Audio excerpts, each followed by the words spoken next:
Did you know that over 50% of the fish that we consume comes from farms? How about that over 600 species of fish are farmed worldwide? Well, today I'm going to speak about the $1.3 billion aquaculture industry, or fish farming.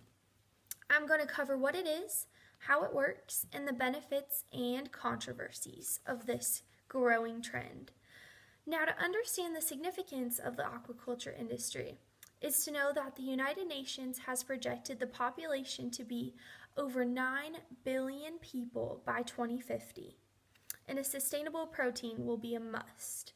Now, aquaculture may fill that demand, and in a very healthy way, as fish are high in omega-3s, vitamins and minerals, and low in saturated fats and carbs. Now, what exactly is aquaculture? Well, according to the NOAA, which is the National Atmospheric Oceanic Administration, it is the breeding, harvesting, and rearing of aquatic animals and plants for consumption.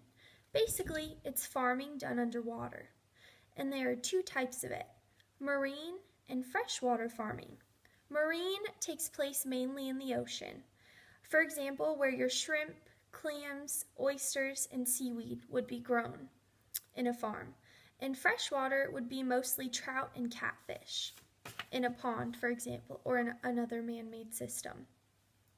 And according to the NOAA, there are three main cage systems of fish farming. Number one being ponds, and then cages, and then recirculating systems. Ponds being self-sustaining and growing the algae that can feed the fish in a way. Cages being in oceans and lakes and containing the fish, and recirculating systems being made of plastic tanks or concrete tanks where the water is recirculated, among many other techniques of farming. So where does the aquaculture industry occur? Well, it occurs here, but the number one leader in the world would be Norway, followed by China, Indonesia, and the Philippines.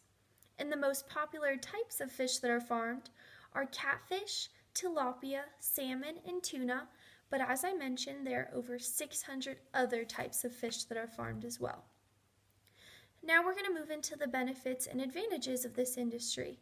Number one being that fish are a very sustainable protein.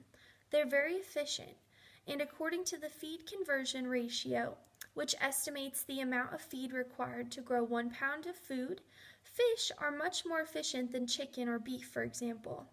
1 pound of feed equates to roughly 1 pound of fish, whereas 2 pounds of feed equates to 1 pound of chicken, or 7 pounds of feed equates to 1 pound of beef, according to National Geographic. So as you can see, fish have a much higher return of converting feed to food. Now another benefit would be that fish farming has the ability to rebuild threatened and endangered fish populations. For example, oyster reefs, habitats, and it is also a great alternative to catching wild fish and supplying them to aquariums and zoos. Can maintain those populations. Now another benefit is that fish farming is the fastest growing form of farming in the world according to the NOAA, and so it can create many jobs and many new business opportunities as well. Local fish farms can give us control of how the fish are treated, what they're fed, and the pesticide and antibiotic abuse. So we can control that. And then also, we import 85% of our seafood right now from Asia. And their middle class is growing very rapidly, and they're able to consume more fish. It's more accessible to them. And so we need to fill the demand of the fish that we need. So we can grow it right here and start the farms right here locally. But aside from the numerous benefits, there are also many controversies that need to be addressed. One of them being that farmed fish need to be fed too. They consume 70 to 85% of the wild fish meal supply, according to National Geographic. And that includes over 200,000 tons of krill every year, which is a big deal because krill is the main food source for penguins, seals, whales, among other species in the wild. And also, the fish farming industry consumes 90% of the world's fish oil supply, according to National Geographic.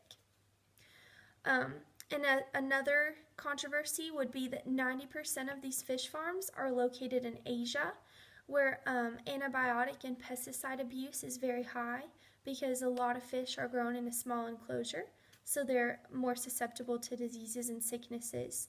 Now, the FDA, according to National Geographic, can only inspect about 2% of the imported fish from Asia. Some more concerns would be the risk of farmed fish escaping from their enclosures and breeding with wild fish, essentially changing the dynamic of wild fish. Also competing for food with the wild fish once they escape, and there are many instances of this as well, so that has to be addressed. Now, to summarize, the FAO, which is the Food and Agricultural Organization of the United Nations, has estimated that by 2030, 62% of consumed fish will be farmed. So this is a trend that's not going away, and it will likely affect you as a consumer, a job seeker, or an employer perhaps.